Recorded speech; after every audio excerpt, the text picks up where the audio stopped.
Welcome, Pavol.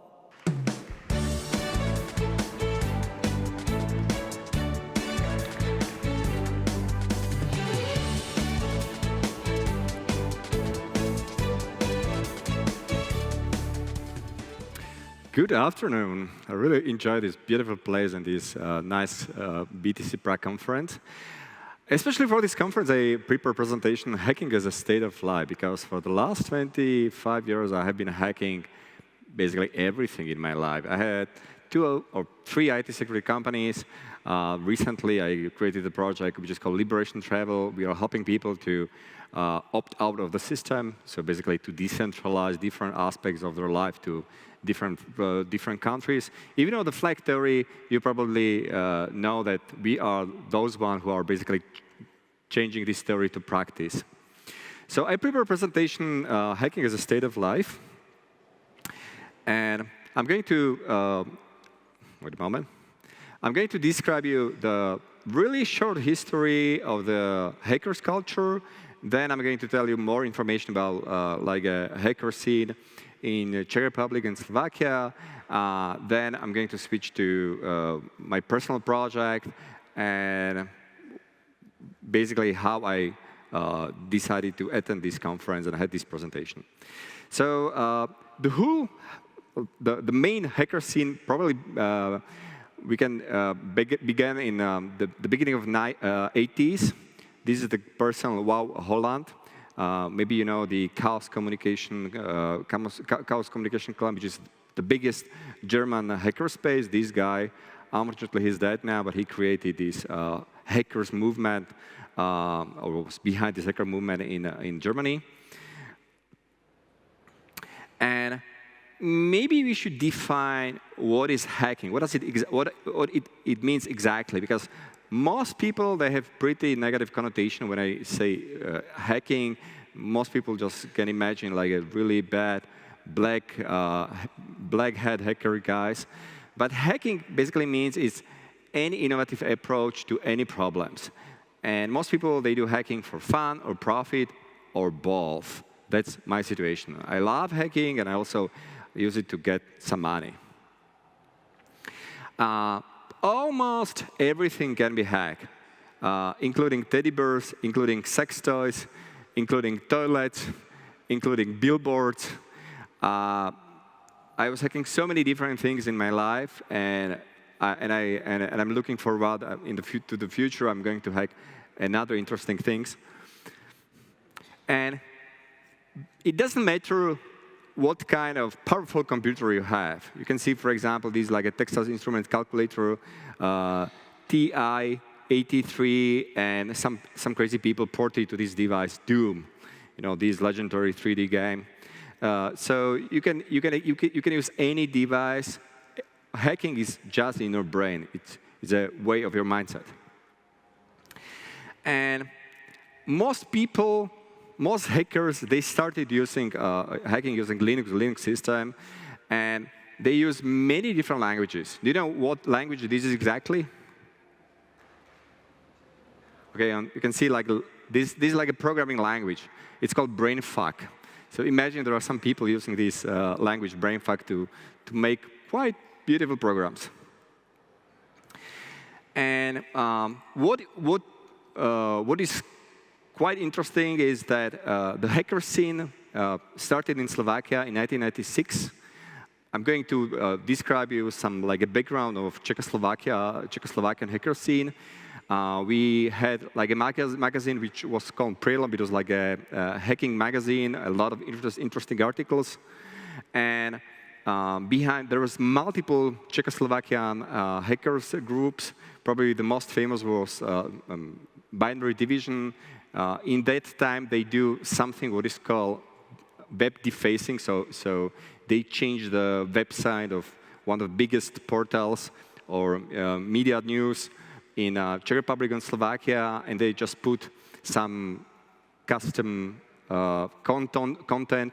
What you can see, for example, on these, like image number 1, you can see that there's like a symbol of peace. So when the U.S. government decided to invade Iraq, they just change the website, and they just put this beautiful animal. And hacking means you have to learn constantly. And all hackers, they have to be grateful to hacking community, because community in any area of hacking is the best source of knowledge. And fortunately, most hackers, when they reveal something interesting, when they found out something interesting, this knowledge they used to return back to the community, because that it should be how we can preserve this useful information. Many years ago, 70 years ago, I created one of the first IT security companies in Slovakia and the Czech Republic, and I started to do mainly penetration testing and security audits for like Central European or European companies. And I decided to start my company as a voluntary project. So our company, because I'm like a philosophically I'm voluntarist, I respect principle of non-negotiable principle. I think that all human relationships should be always mutually voluntary, and because of that, I decided to create a completely voluntary based company. So all relationship between our hackers and the company is always mutually voluntary, and also between the customers and our company. Because I believe that hackers, like the creative people, are people who love freedom and really hate coercion. So they cannot be forced to do pen testing or security audits. They have to have choice to choose in which project they want to participate. If you're in IT security, you probably know the principle which is called responsible security disclosure, which basically means if you find any serious security vulnerability in any system, especially in public system or system which is massively used, firstly, you should contact the developer of the given application or system. Just give him, for example, 1 month or 2 months to fix the given vulnerability, and then in 2 months, you can release it. So most ethical white-hat hackers do that exactly in this way. They follow principle of responsible security disclosure. And also, when I started as an ethical hacker, they ignore me, then they laugh at me, and finally, I was true. And that's exactly what you should do. If you find any security vulnerabilities or any problems, you should just make it public. You should be able to, for example, if you have any legal problems, you should contact like a good lawyers that can help you with potential negative consequences. So, for example, me and my colleagues in my company, we released like the first tool for cracking MIFARE Classic cards. These cards are the most used cards in the world. Like more than 1 billion of these cards are used massively. Also, we hacked completely COVID system, like a COVID databases in Slovakia, so we were able to download information about all Slovaks and all Slovak citizens. We also hacked ICASA, another system which is used for massive surveillance in Slovakia. So for example, in Slovakia, if you buy anything in a supermarket or 1 beer in a bar, this information is immediately sent to tax office. So basically, like a tax office in Slovakia has a full control over all shopping habits of all people. So again, do not afraid to publish serious vulnerabilities that may affect a lot of people. For example, I found vulnerabilities that affected like 10 million people or even more, and I still did it. And a lot of people, they tried to sue me, but finally, me and my company won. Because especially in this situation, this may be very important for the privacy of all these all these masses. In 2010, with my friends, we created the first hackerspace in Czech Republic and Slovakia. In Prague, it was called Lab, in Bratislava, Progress Bar, in Brno, Base 48, and all these spaces. For example, Lab was the hackerspace when the people behind Satoshi Labs met for the first time, and they started to create this beautiful Bitcoin trezor you are just using now. So all these hackerspaces were historically very important for the project what we have now. If you're interested in hackers community, I strongly recommend to join the hackerspace community. If there is no hackerspace in your city or your town, you should definitely create it. More than 13 years ago, we as a hacker with my friend, we joined Artis. Maybe you know probably the most famous contemporary artist Czech group, which is called Stohoven. With this group, we did really beautiful project. We have a website, so you can find more information.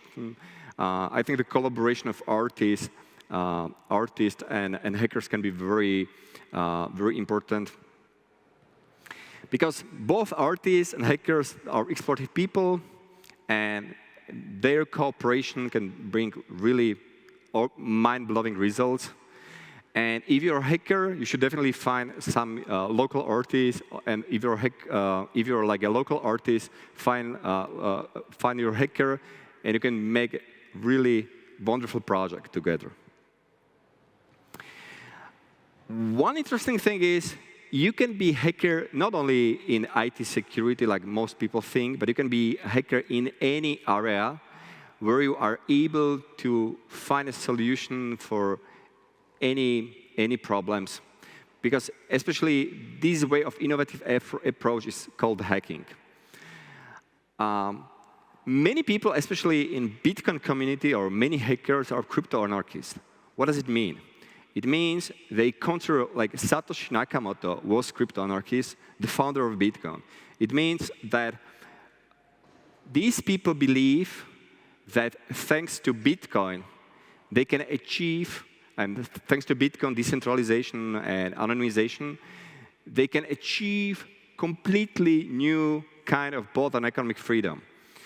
And if you use Bitcoin and you have no idea what does it mean exactly, crypto anarchy, you should definitely find more information, because then you should perceive Bitcoin as a liberation tool. For me, Bitcoin was, is, and will be always liberation tool. I think my goal in freedom, my goal in my life is freedom, and Bitcoin is the best liberation tool how to achieve it. We did like a lot of interesting projects. For example, we basically changed Czech president flag on his castle to the big red pants, and then we decentralized these red pants to Bitcoin blockchain. You can find more information about this project. And what we have to admit is that many hackers, including me, we have a problem with the authorities. There's a very interesting question. If you're like an ethical hacker, would you hack oppressive government or North Korea, China, or Russia? So the question is, what oppressive government are you willing to hack? Do you consider to hack, and it is still moral for you? And the last part, what is just happening in these days is that many perpetual travelers or people, there are a lot of people who just want to opt out of the system, who want to leave system, and who want to be free, and they are hacking states on so many different levels. So, for example, one of these hacking is that you are completely switching from using fiat to cryptocurrencies, to Bitcoin. For example, I'm trying not to use fiat at all. 80%, 90% of all my transactions are Bitcoin, on-chain or Lightning transaction. Then a lot of people, they realized that they're flexible and they're global. And for them, it's quite easy to opt out all these duties they have, for example, in the EU, and get good residency, for example, in territorial taxation country like Prague or Panama. Also, a lot of people found out that instead of paying mandatory, obligatory healthcare insurance, they can pay global healthcare insurance, like I pay, for example, and they can follow flag theory, which means they can decentralize many aspects of their personal life and our business life to different countries and become free people. And now what you can see, and it is really important to be aware of, that we have like a really strong polarization between the first and second realm. What does it mean? It means we have the first realm, I would call it like a fiat realm, when we have like a centralized, authorized government, and they fiat money. And then we have Bitcoin. Bitcoin is a liberation tool of the second realm. And a lot of people, they try to map these, like Bitcoin as a tool of second realm to the first realm. They try to make Bitcoin compliant with the first realm, but it doesn't make sense. Like, for example, all these KYC processes, all these Bitcoin compliance, I think this doesn't make sense because in the second realm, the second realm means peer-to-peer society, non-centralized society, and I think original vision of Satoshi Nakamoto was definitely not to like invent some KYC process to have Bitcoin compliance with our centralized authoritative society. So I strongly believe that instead of trying to map Bitcoin or to make Bitcoin compliant with the first realm, we should just focus on building second realm society based on Bitcoin, which should be like a significantly more free and decentralized, like the society we are just living now. And I think a lot of new freedom we can achieve when we are global and flexible. And Bitcoin can provide us a lot of flexibility. And at the same time, thanks to Bitcoin, we can be global citizens. We can easily move. We can decide where we want to have like a tax residency, permanent residency, citizenship. It's like a product you can buy easily on the market. And I would like to coin the new term, which is called global opportunities, which means, as I mentioned, decentralization of different aspects of your life to many countries in order to have the best services from the global perspective, to have cheapest services, to have crypto or Bitcoin-friendly services, at the same time preserve anonymity. So for example, to avoid KYC services or any services that are intrusion to your privacy. I would like to finish my presentation with a word that hacking is a state of mind, and we should use technology like Bitcoin and knowledge to transform into state of art. That's all. Thanks for your attention.